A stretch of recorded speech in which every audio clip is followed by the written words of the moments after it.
Hi, everyone. Before we get to the episode, Ryan and I just want to take a bit of time and space to remind you that there are links regarding the Ukraine, the Philippine elections, and other such causes in our descriptions now because, well, we know that our subject matter in the Pen Noobs podcast isn't exactly the most woke subject matter, but you know, things are going on in the world and they are unavoidable. And I think that it is, to an extent, our duty still to talk about them and bring them to the forefront. So, where we can help and where you can help, we're going to help with that. Okay. So, click the links there regarding the Ukraine, the Philippine elections, and other such materials. And thanks for hanging around.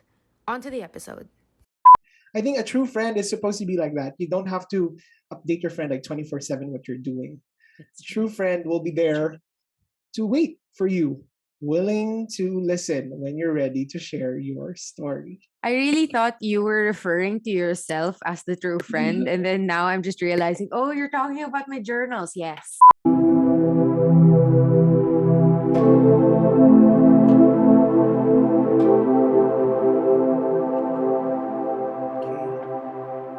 Hey everyone. Hey, How everyone. welcome to another episode of Pen. Noobs. I'm Ryan, I'm Jika. and for today's episode, we're going to talk about something deep, consumerism. Yeah.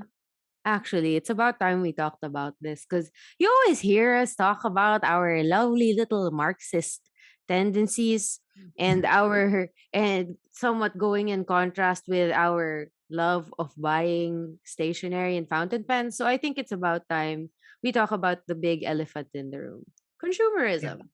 Yeah.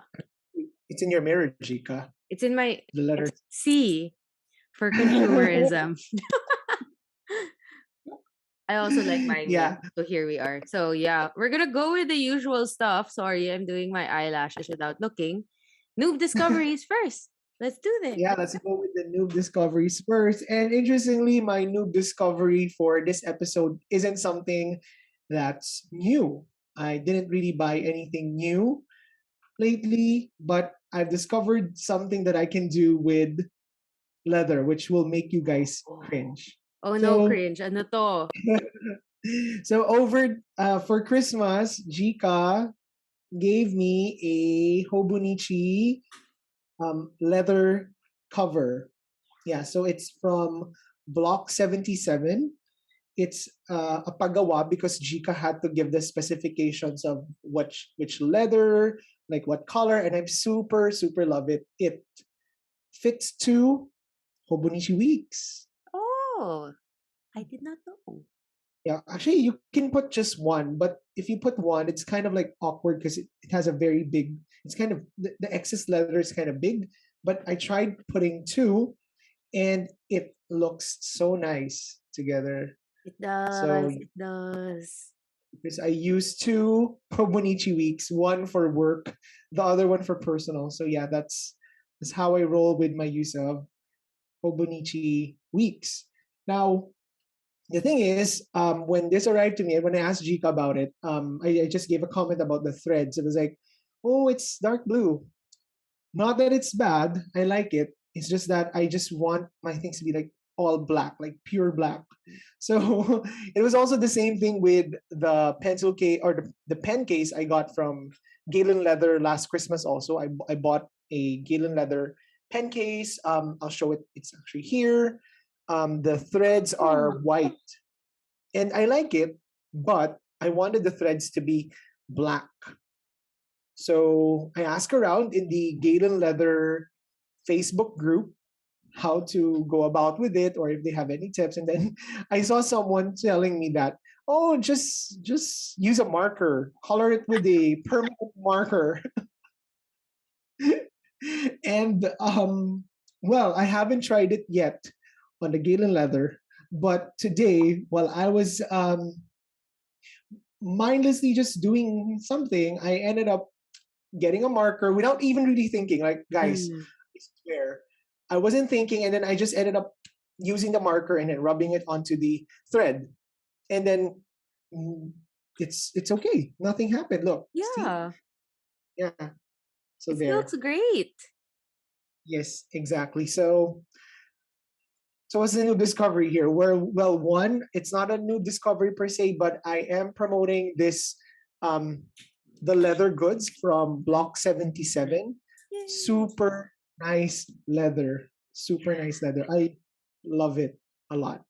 She's also such a great person to talk to, like coordinating everything for your gift.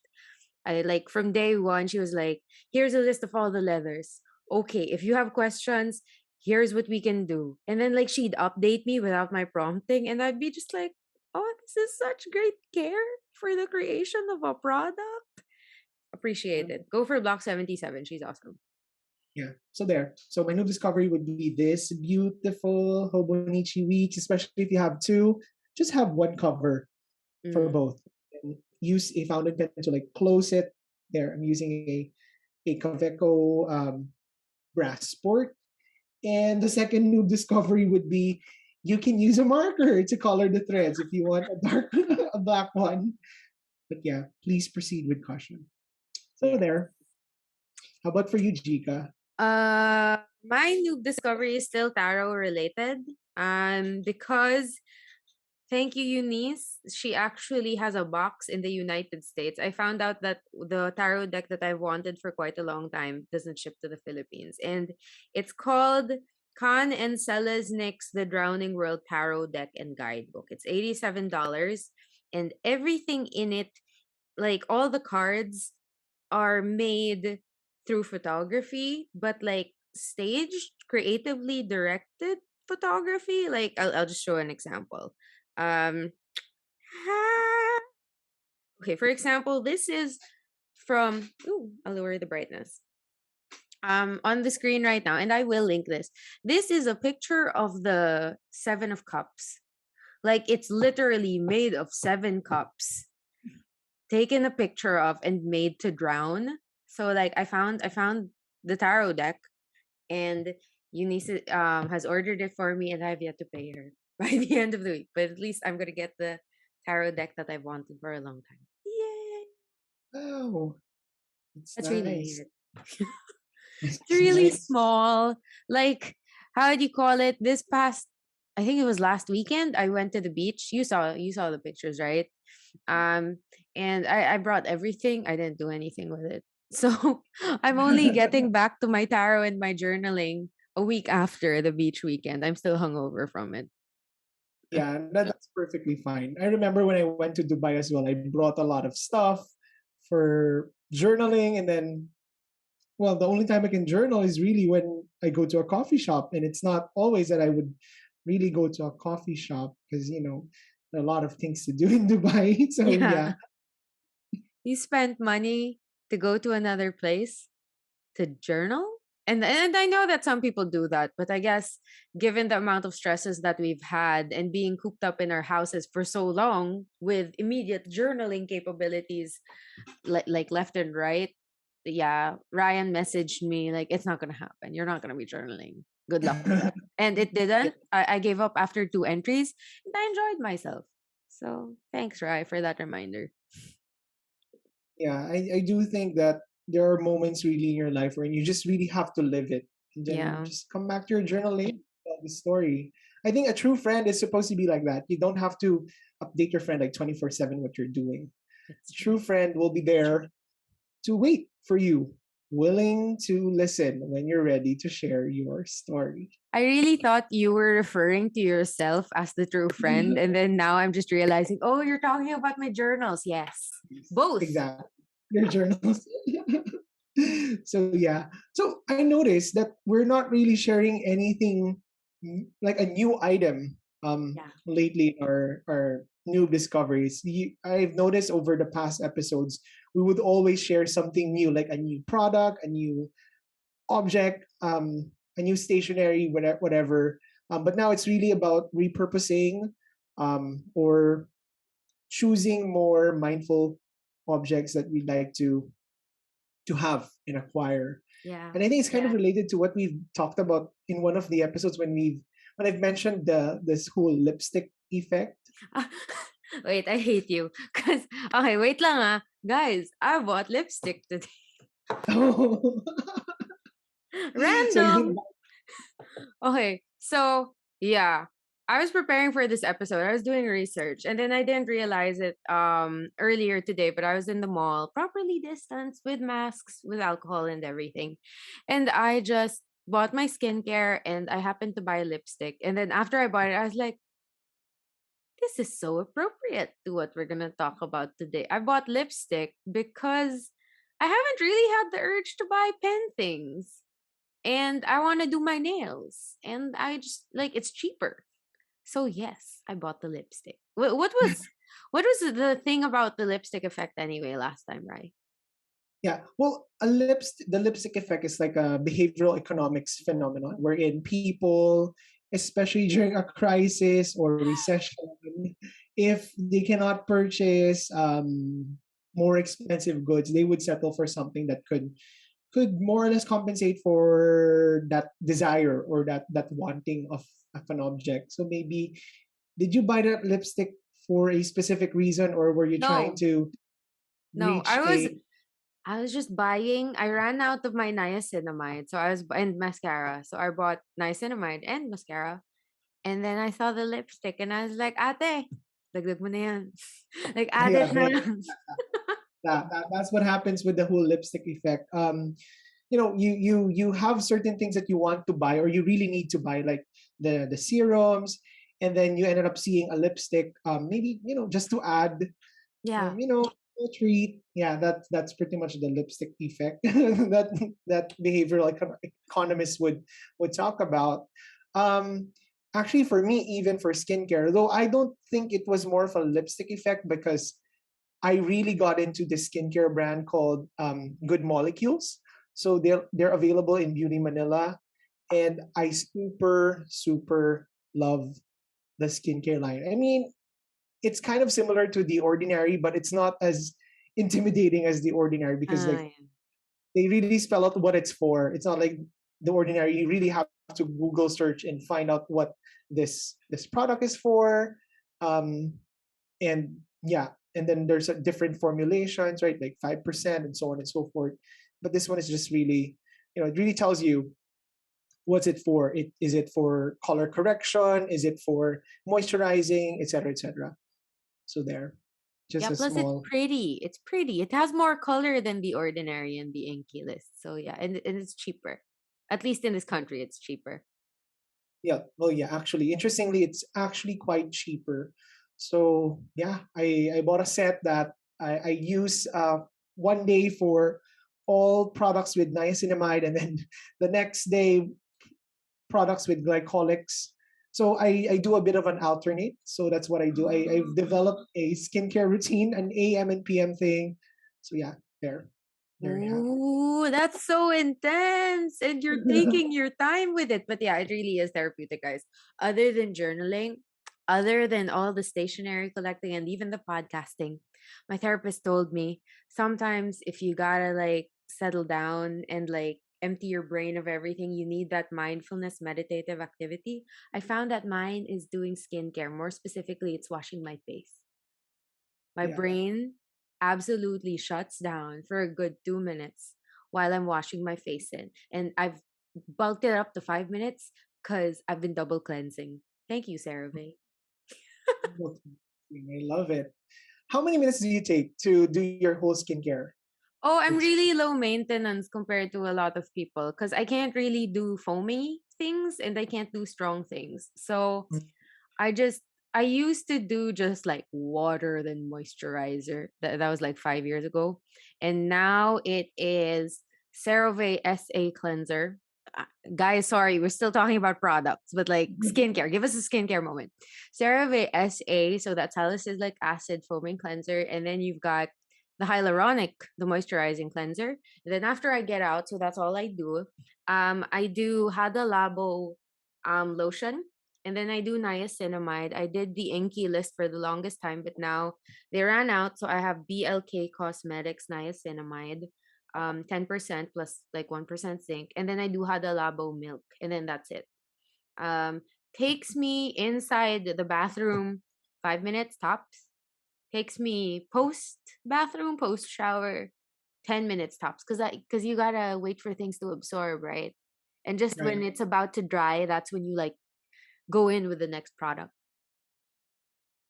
True. How long does yours take? I think probably almost the same. Almost the same.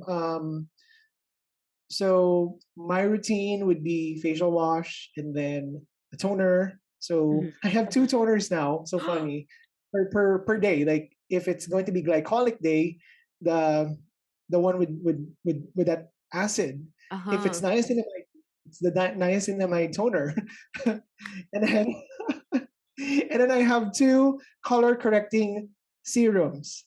If it's niacinamide day, I'll use the serum with the niacinamide. If it's a glycolic day, then I use the serum with the glycolic acid. So yeah, I really separated them because you really can't combine That's true. niacinamide and glycolic. So there. And then Glycolic's like bawal ka sa araw, right? That's for evening? yeah, Oh, okay. actually you can use it in the day. They even said that you're not even supposed to call hyaluronic as an acid because it's really more of a serum because it's there to moisturize your skin. So yeah, that's really what it's for. Oh no. And of course, never forget sunscreen. Yeah, I don't do sunscreen. I don't It's the only thing I'm super crap about. I used to just like, my foundation, my BB cream has sunscreen. That's done. But since I'm not going out, I'm not even putting on sunscreen. Sorry, guys, you're probably cringing. It's like not washing your pens for a month. Yes. But yeah, you should. Well, that's what the dermatologist would say. Like all of the effort that you've put into your skin will turn into waste if you don't use sunscreen. I hate it. It's like pen care. Like I only amped up my skincare regimen fairly recently, and now it's like, oh, I have that other thing that I don't like to do. But okay. And sorry guys, we really digress to skincare. It's really the other thing that we could end up talking about. And Pokemon on this podcast. But we're gonna get back to topic. Because my outfit is totally gonna get wasted if we don't talk about money. If you zoom in, I am wearing the traditional Filipino duster, also known as a house dress. It's I it's, it's got Irish hats and pots of gold. Lots of gold. Well, I do think we're digressing a bit, but I think it's totally on point because we're talking about consumerism. Basically, we're talking about these things that we purchase, these things that we use. And interestingly, we've we've moved a bit our expenses from fountain pen stuff and stationaries into skincare this time around. Yeah, And that's we true. do want to understand, of course, this whole consumerism, this whole cycle of consumption, especially when it comes to our stationaries and fountain pens and everything that we use for writing. Yeah. Especially after getting our grails, it's kind of like after getting the grail, you mindfully saved up for it. You checked all of the prices, you checked all of the models available, and then you get your grail, and then it's there, and then after you don't know what to do with yourself, right? So we just look at stuff. I mean, I've bought some stuff after the grill. But I've noticed that my stationery expenses have tapered or they've been diverted to things, yeah, like skincare or like that occasional lipstick. Or like I've been more about like I'll spend on good food. Yeah. Um because I already have the grill. And I guess what I'm wondering about, and Ryan and I were talking about this fairly recently, was like how is it that before we didn't really care much about prices? Well, except for the grail. And this time around, we're seeing a lot of sellers. We're seeing a lot of or we look for those sellers and those websites, and we're just wondering what the heck's going on? How come before we didn't check the prices? And then this time around we're seeing like differences in prices. We're also considering the differences in shipping. And it's very confusing stuff for English teachers. Yeah. Well, actually, it's interesting. Now that we're talking about it, I think amidst the pandemic, it has also opened new business opportunities for people. Before, there were just key people who would sell fountain Yeah. pens and stationaries. Like pre-pandemic, it would most likely be, of course, the stores like Scribe and Everything calligraphy. everything calligraphy, um, and then of course analog. And then there's a community on Facebook for fountain pen users in the Philippines. They call it the Fountain Pen Palenque, and there are some of what they call as the power sellers. But I notice also there are more power sellers now, or there are others who would post fountain pens and stationaries, and they have a store or they have a specific brand. So they're also resellers. So I think there's been an influx of new Yeah. sellers in the market, and because of that, I think we've started to notice that there are differences in pricing. Yeah, and the other thing we've noticed is that whereas before you'd have to wait for the product to become available to you, this time around it's like group buys for keyboards. Or right? So there are pre-orders for everything, and like there's a set amount of pre-orders, or sometimes they extend the pre-orders and everything. And it's getting really complicated to juggle all the pre-orders or the possible pre-orders in your mind and then keep track of everything in your planner. And it's just very confusing. And today we're going to try to make sense of it and all the pricing and all the systems in place. We're not experts, but we're trying. And we did consult someone, or rather, Ryan did. So, Ryan. Yeah, maybe we will need to first understand the whole. Maybe we can just focus first on fountain pens, Yeah. because we're going to end up talking about a lot of other stuff. But I think the the heftier goods here would be the fountain pens. Yeah. That's where you get to see the differences in the pricing. So the fountain pen market really is a very niche market Mm-hmm. because only those who really want it and are knowledgeable about those goods would purchase. So there's that assumption that purchasing it um, comes with some purchasing power, Yeah. and of course that interest, because it is indeed a niche market. It caters to a specific group of people who are interested in a specific good, and that would be fountain pens. So there. And I think because a lot of people are getting into fountain pens and a lot of people are sharing their fountain pens, it has become a thing to look for new ones, right? Like usually in the Philippines, what do we have available? We have Platinum, we have Sailor, we have some Pelicans, we have Mm-hmm. actually do have a lot, but there are also some models available from Sailor, Yeah. Platinum, Pelican, which are not available in the Philippines because the major distributors don't sell them, and maybe you'll be lucky to find them in the in like in online marketplaces. But you would notice that in the online marketplace, the prices for those specific goods are quite different. The Yeah. pricing is quite, yeah. So the thing there is that because now we get to find products or goods that are quite scarce. Mm-hmm. There's a scarce supply on that, and so that's what's being capitalized by those who are reselling these goods. So let's say I don't know what's a I know there's a Sailor Pro gear that's really nice. The something like a star or something. Sorry, I can't keep up with the Sailor. Is this the one that I wanted? The Sailor Hachimonjia Kubo Sakura? The pink one? Well, yeah, that's one. Okay, And a let's lot talk of about that one or that line. Because like there's the Hachimonjias always get no ubo sila. Like it's immediately gone. Or like the new Kakimori brass, steel, and glass nibs immediately gone off the shop. So what's up with that? well, I guess people want it, and Yeah, this I know, but like, how would you call it?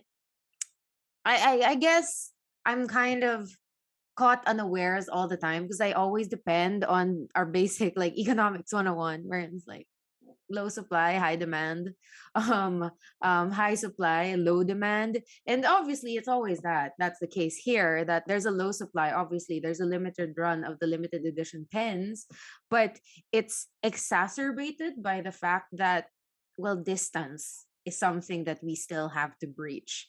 And like if you go on the website or if you ask around from your friends in Japan or who are close to there, the price isn't really that bad. But by the time someone's selling it online, the price becomes massively painful. And I Mm. am soft to pain. Well, I do think it's really because the supply isn't, no, it's not here. So it would really Mm, entail that a middleman would be there to actually acquire the good or the goods from a different location or from a different place. And it puts us now in a position for consumers to think about what's the trade-off. Would you be willing to spend this much for convenience or for the challenge of being able to get it on your own? So there, economists would call this something like the deal of convenience. So aside from paying for the good, you're also paying for the convenience that comes with the purchase, because you don't have to worry about shipping. Shipping to the country, you mm, don't have to worry about ordering. You don't have to worry about staying up late at night yeah. just to check out, or you don't have to really spend to go to Japan, for example, just to be able to buy it. Someone will be spending, or yeah, someone will be allocating their resources, their time, their energy to be able to acquire the good for you. So that's the deal of convenience there. Aside from paying for the pen, you're actually paying for the effort of the other person who's the middleman to for the pen to arrive onto your doorsteps. Teacher, on what team are you on? Because right now, I have a strong feeling I am team convenience. Despite my wallet, I am team convenience. What are you on, Rai? Well, to be honest, I do like the challenge, but I just don't like the whole concept of having to ship it to um they have these services where you can ship it in an address within that country, let's say in Hmm. Japan. Sorry, I just can't remember the term, but is it like is it like the service is Shipping like cart. shipping cart? Yeah, something like that. So they have those kinds of services. I'm not very comfortable yet with that, but maybe that's something I'd be willing to explore. But for products, or for goods rather, that I like and I might not be able to acquire them, I try to ask around. If I have friends who are there in that country, then maybe I can ask. But if not, I'll just, you know, I don't have this fear of missing out, to be honest. I just Uh, think that my pens and my stationaries are fated for me. So if it's there, if it's meant for me to come, what I mean, it's there for me, it's available, I have the ability to, and I have the access for it, then okay. But if it's not yet the time, then maybe it's not yet the time. oh gosh, I wish I was like that. But I'm a Capricorn, so I'm not. So I usually go for convenience because whenever I purchase something and like it's on the delivery route and I'm like, you know where, I mean, you've tried to deliver things here, right, Ryan? And it's not easy. Yeah. It's rarely easy to get into my village. Like there was a time wherein I think I bought a pen. Yeah, I bought a pen from Sir Alden Castaneda, eternally God Savior. Okay, he uses the Grab or the Lala Move to get the rider to get here, and then they just get lost. And then there was this one time I had to call my aunt, who's like two villages away. Like, Temeng, can you pick me up and then drive me to the gate? Because it has taken the rider 3 hours to just get around. And he's trying and he can't find the place. So I always have this anxiety of not just being inconvenienced, but also inconveniencing another person. So, and the easiest way to like soothe my guilt for giving someone else a hard time is to pay them or to give them like the bottle of water or like give them an incentive. So I'm like team convenience. And like that's just the small scale. That's within Metro Manila. If a purchase is from Japan or farther away, I much prefer having someone not just deal with the logistical stuff, but also deal with the emotional stuff. Like if a pen gets lost, at least I won't have to deal with it alone. If a pen or like a product gets wrecked or like the ship it's on gets wrecked or something, they will the person, the seller will have to tell me, Mr. Gala, Jika, I'm sorry, and I'm in pain just like you are in, but our pens are gone. You Yeah, know that yeah, feeling? I'm team convenience. I will pay that extra amount just to not worry. And that's something I learned today because of your yeah. lovely little discussion. That's perfectly fine. Well, I don't have the right vocabulary for this. That I do remember something I learned about risk management. You Mm. know, one aspect of risk management is to transfer the liability. And so I think with that convenience comes the, passing on a liability to a seller. That sounds kind of wrong, but yeah, it is part of the whole deal. The Yeah, whole deal of convenience. So you're not just paying for the goods really, but you're also paying for a lot of other things like the stress. Instead of being stressed out, you paid for this. And so I commend those who are reselling that's because true. you guys are so patient. We've transferred this whole stress to you. Yeah. And like the pre-sellers, especially, not even just the resellers, it's the pre-sellers who are like, okay, I'm doing a group buy for the new Pilot or Shizuku release inks. I have 10 slots. They're taking the risk.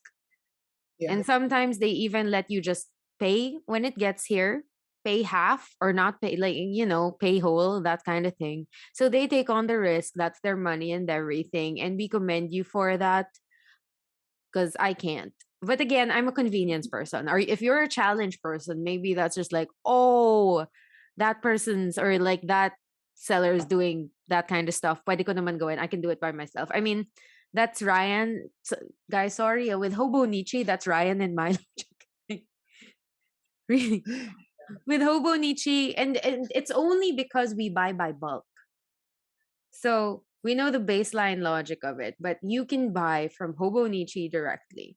But yun nga, for other people, they pay other people to take that risk. Maybe because they're just buying one or two products from Hobonichi. So there's that. yeah. Although of course there are other factors to consider. I'm sure also that resellers or those who are selling these goods may have different, may have other sources.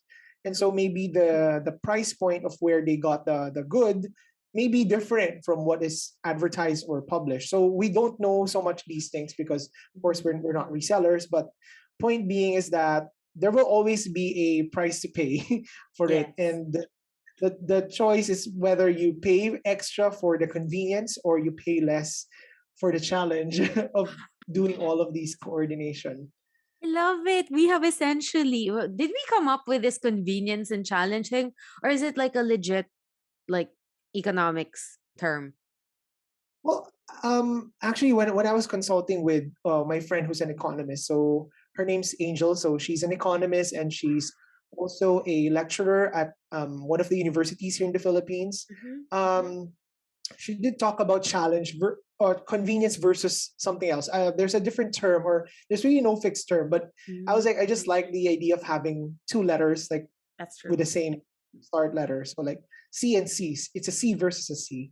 Yeah. Retention. Since we're talking about consumerism is a question of convenience or of challenge.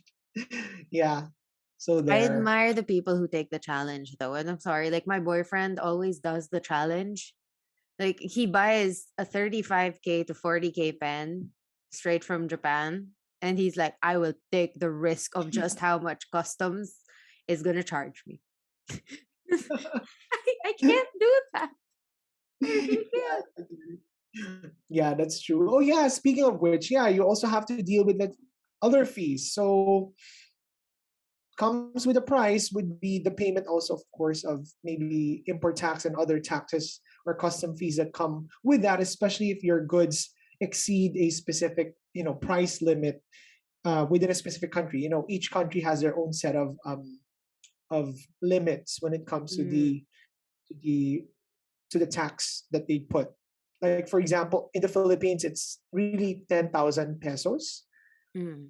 So if you exceed that, you'll have to pay for additional fees. Usually they slap like 13% VAT. Yeah. And then I remember when I ordered Gaydon leather and had it sent to my sister's place in Dubai, the limit there. Well, I'll just use pesos to be consistent and to Yeah. illustrate my point.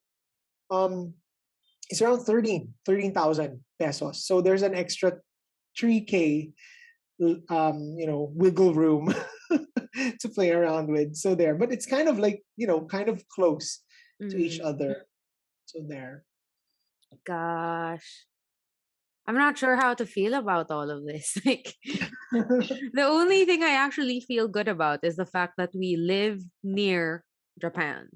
So at least Yeah. that makes Japanese pens more accessible and slightly cheaper than, say, if we lived on the Western Front, right? So guys, sailor pens are likely a bit cheaper here, I guess.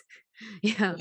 So that's good, but we still are subject to a lot of things. Like, for example, the platinum, the annual limited edition line, prices are still like Yeah. out of reach, regardless of us being near the source. But yeah, pricing is a complicated thing and it's a cause of ambivalence. And I'm at the loss of words. Wait, I'm gonna look at our notes. No problem. Well, yeah, I do remember one of the questions that you have about, all of these things. I remember you were reacting about the pricing of a specific set of goods, and we were talking Yeah. about the ethics of it. Like, yeah. So I was also trying to, traverse between the lines of ethical and ethical, and I did consult our economist friend about it.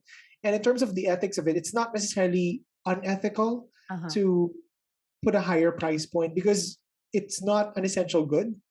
Yeah, it's a It's luxury. what they would even call as a Veblen good Ooh, or Veblen good. I'm gonna yeah, Google right now. a Veblen good or a Veblen good. Yeah, I think it's Veblen. Yeah. So a Oh, Veblen what is it? Sorry. Go ahead. is basically a good, or the concept there is that the demand for a good increases as the price actually increases. And it's a contradiction, a total contradiction of the law of demand, resulting in some change in this whole demand and supply curving.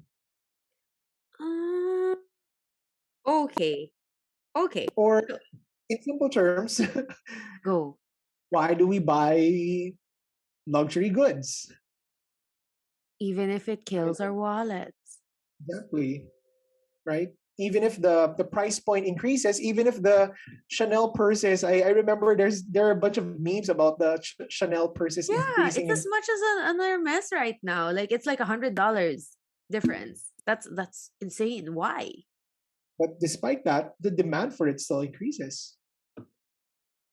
Because there's still prestige attached to being able to pay the higher price. Is that it? Well, yeah, economists would call it something like a snob effect. You know, there's that willingness to pay because there's that prestige that comes with the good because of its rarity or its brand identity. Or in simple terms, it's the fear of missing out. Like, I'm gonna pay for it because I don't want to miss out. That's me with Yeah. Hugo Sakura, and it took me months to just admit to myself that Jika, you just want this pen because you have a fear of missing out because they said that it's limited edition run and now it had like two extra runs and I'm like maybe it's not as rare as I think it was and now I'm just like okay you guys can have it. I have my Twinkle Milky Way. So Yeah. Although we can't really label um, strictly or directly that fountain pens are Veblen goods compared to luxury items like mm, well, designer goods. But I do think fountain pens are, some pens are in the luxury line, right? Like, yeah. And with but the way yeah. they charge us in customs, like it's clearly categorized and declared as a luxury good with the way they charge us for it. Well, Angry. yeah, we can only just suggest that it may be a Veblen good, given the fact that the higher the price is, at times even if the price increases, the good the price of the good increases, the demand for it still, increases. I mean, the people selling this stuff have nothing to lose by raising the prices. So I guess Chanel had like an even like a good head on their shoulders when they were making that decision. Someone in the boardroom was like, probably, maybe, we're getting too close to our mezzanine prices, and then the rest was like, no, shut up, we're fine, we're gonna be But good. yeah, there's always that market research that really comes into it. So they have to really feel out the market to understand and to determine where consumers are comfortable in a specific price point. Where am I comfortable in the consumer price point? Like, I am so confused right now. Like, again, it's a fact, and this is like, how do you call it? Maybe it's my own psychological. I'm satisfied. Like, it's my own thing. I got my grail. I'm satisfied. There isn't really much I want thereafter. Like, I see a bunch of stickers. Yeah, sure. Washi. Okay, go. But like after that, I have no urges. Like, I know that I'm just buying stationery now for the lipstick effect. Yeah. Do you feel that? Sometimes, yeah, I do. Sometimes, it's like a lollipop or like a treat. Like, oh, I had a bad day. I need a small treat. So, for me, like, of course, I'm not gonna go order a lipstick. I mean, I don't use lipstick, but like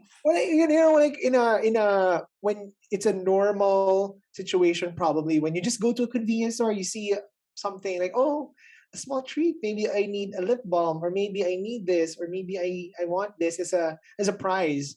And I do tend to gravitate to that. Especially during the early days of the pandemic. Yeah.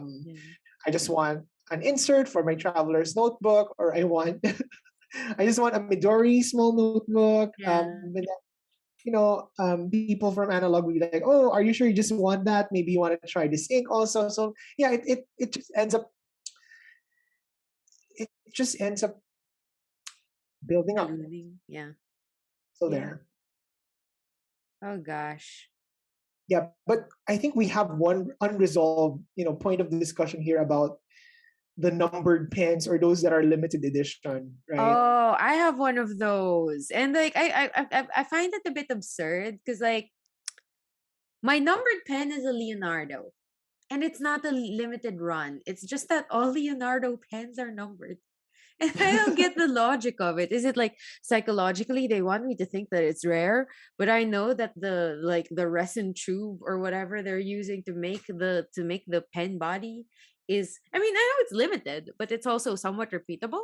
So like I don't get the logic of numbering pens other than when they're limited edition. And do all limited edition pens have numbers? Sorry, I have thoughts.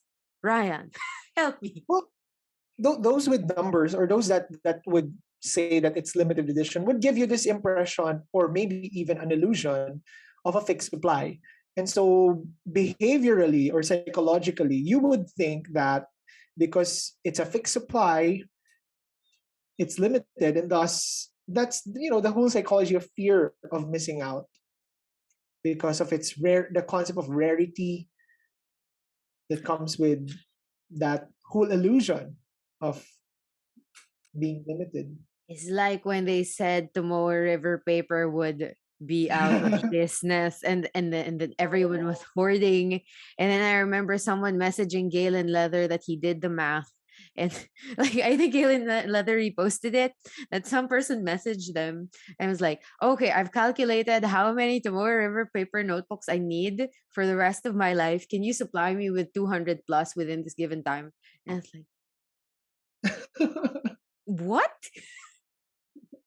Insane.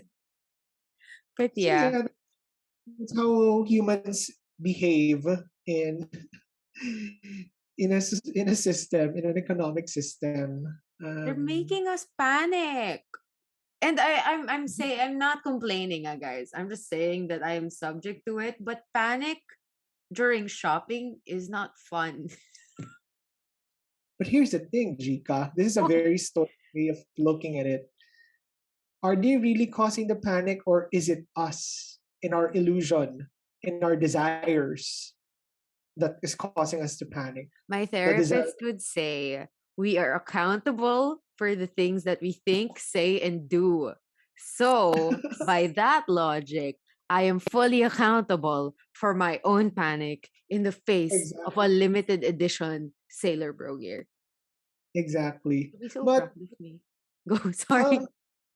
psychologically, that's why they have this concept of irrational consumption behavior. When you are placed in a rather difficult situation in making choices, in psychology, Daniel Kahneman calls it, thinking fast. So you don't really reflect on your decisions anymore because it's there and there's a threat that comes with it. Like, oh, the threat of losing this paper, the threat of not having this pen, the threat of not owning this bottle of ink. And so the threat isn't really clear to us, but it comes from within, like your psychology. Like, what is your fear then? Is it the fear of missing out? Yeah. Yeah. And we are social creatures, and we can't help but really fear that we're not part of part of that group or a collective group that celebrates what's new, what's modern, what's current. So there. I hope you're happy, all you fountain pen and stationery people. I have panicked in the face of all of you, and I have given your money, but I have very little buyer's remorse. So everybody wins. Yeah, that's true. Or, So there. sorry, go ahead. Go. No, I was just gonna say, like, who actually wins after all of this? I have all the immediate buyer's remorse, and then like later, it's like, yes, I made great decisions. But do I actually benefit from all these investments? Well, it addresses your needs. Yes. But if I die, will my children I think that's the other elephant in the room. Because, like, I mean, we've talked to people, we've talked many times over, and we've talked to Angel, right? Our economist friend. Like, what about the goods? Like, are they good for good? Like, for a long time? Because if you look, I mean, I'm sorry to go in the absurdist slant of things. It's my favorite topic whenever I teach it. But like, if you look at things, a pen is just metal and plastic, or like, Yeah, unless you have the special material ones. Like, it's a pen. Like, if you go custom Marushi, it's a pen. Pilot custom Marushi Vermilion. There's metal in it. There's some gold in it. Majority is plastic, but it's layered with like some, what do you call it? Tree lacquer. juice. Lacquer. I was like, tree juice. Lacquer. Right? And then it goes through this laborious process wherein the specialist does it. But fact is, it's just like, it's a thing that we invest in. And you can say the same thing about Rolexes and cars and keyboards and everything. But, and I know that, and sorry, I know that it all has value to me, but like, I want to talk about monetary value too. Will my kids live off of it? Yeah. Actually, one of the impressions we do have, especially when we started with the hobby, our our way of rationalizing the purchase is to say that it will increase in value. But if you would notice, at some point the value increase is quite minimal. Or right now, especially if you bought a pen recently, then you resell it, you have to lower the pricing. Yeah. And it really needs a bit of a generational movement for that increase to happen. It has to become a memento eventually. Like it's a memento from the 1940s, from the 1950s. Notice how now those that are considered like probably valued quite high would be those that were very old pens, which are still in very good and pristine condition. Well, I can't really say much about those that are have had to go through repair, but I could imagine those that have been preserved and have Mm. as a memento. And so our economist friend did say that high resale value may not happen within our lifetime. Even it's possible that the value of that object may only be realized when we're gone. My face says Yeah. a lot in this episode. But if you think about it, I mean, I get what she's saying. I get what Angel was saying, that like if it's vintage and well preserved, then go ahead. It's gonna go high museum piece levels. But I mean, if you look at the vintage pen market, at least from what we see and what we ourselves purchase, the value in relation to the original price clearly has risen, but not so much that it's competitive with the limited editions right now or the special kinds of pens, right? So like I think that's what I'm worried about with my collection. Obviously, again, they're valuable to me. I'd still want to give them to my kids and everything. It's still like heirloom material, but it just really makes you wonder as well. Given that you can't really tell the value of the pen of the product, and also knowing that the fountain pen, in essence, is kind of useless if you don't use it, right? And you have to you have to ink it, and that will Yeah. cause even the slightest damage. You're gonna have to twist the cap. You're gonna have to twist the body. You're gonna have to reload it with ink, clean it intermittently, so on and so forth. So it's never gonna be in the most pristine condition as in the day that you bought it. And my point is really that if you think about it, I'm not saying it's a bad thing. It's not, but it just made me evaluate the extent to which I acquire and keep. And Yeah. I'm kind of grateful for that though. Like knowing this now and like just like seeing it in application with our pen collections. It's just making me think like, oh, what does this mean about the next pen that I'm gonna get? And you know that I've been telling you to get the Moon Man, the Majan, the Majan Coveco. No. No, right? No. But yeah, so that's the thing. I'm just now in a more ruminative state after learning all of this. Yeah, imagine doing this recording, this specific episode, and then we all come to some form of realization that maybe at the end of the day, your question, Jeek, about value cannot really be answered through a business or an economic framework. Maybe it can be answered philosophically, because at the end of the day, all of these values are socially constructed. I hate you, but I do love you. And I think that my outfit of pots of gold is totally irrelevant still. Like, I think we met our goals. I will open my pen case later and stare at everyone and think about them. Yeah. Nalungkot. Sobrang nalungkot. Look at this narrative that we are trying to achieve in this episode. We're not really selling or promoting any pen right now, but we're more of like contemplating on our consumption. And maybe what we're trying to see here is that maybe in line with what we've done in like the previous episodes, we've been talking about reflecting on your consumption, but back then we didn't really have any framework of understanding these things. Hopefully looking at it in a consumeristic behavioral economics perspective could really help us make sense of our consumption patterns. And maybe if you're listening and maybe you've bought a lot of pens and you just needed a slap in the face, well, here it is. I'm just totally kidding. Please continue listening because we will continue just giving you guys content, which we know will be valuable. Oh, yes, our content is valuable. So I guess that's a good way to end things, guys. Hopefully you're just ruminative at the end Yeah. of this episode because it's really, I think that it's still valuable even if I'm treading on almost, I'm going to sell my pens territory.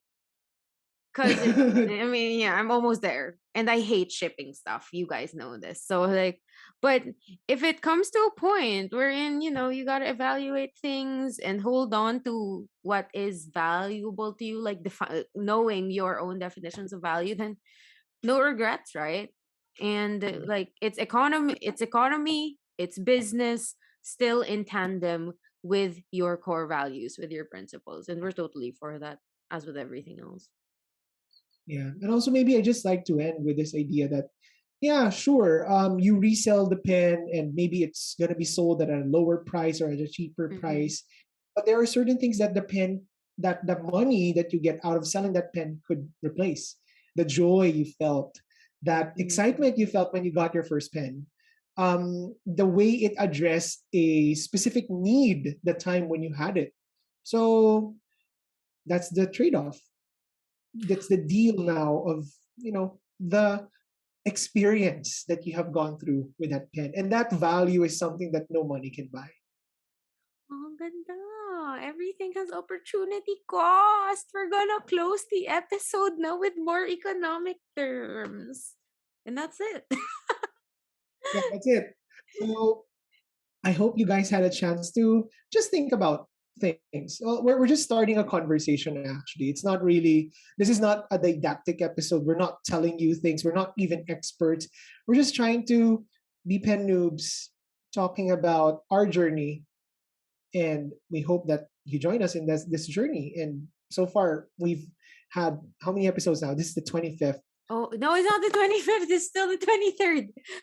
Oh, 23rd. Oh, no. I 23rd. thought Advance. we're almost there. Maybe the 24th episode will be the. So this is like the penultimate episode before the last one to cap off like 24 Yeah, episodes. we'll have by this point. But in the first episode of March will be Yeah. our anniversary-ish episode. So we've been doing this for a year, guys. At that time, in the future, bad the tenses, but yes. So hang tight. We're not going to take any more of your time, but we do want to thank you for hanging out and participating in this conversation. And of course, follow us at the Pen News Podcast on Instagram. Listen to us, tell your friends about us, and think hard about your values and the valuable things that you have. Yay! Goodbye. Thank you, guys. Thank See ya. you. Bye.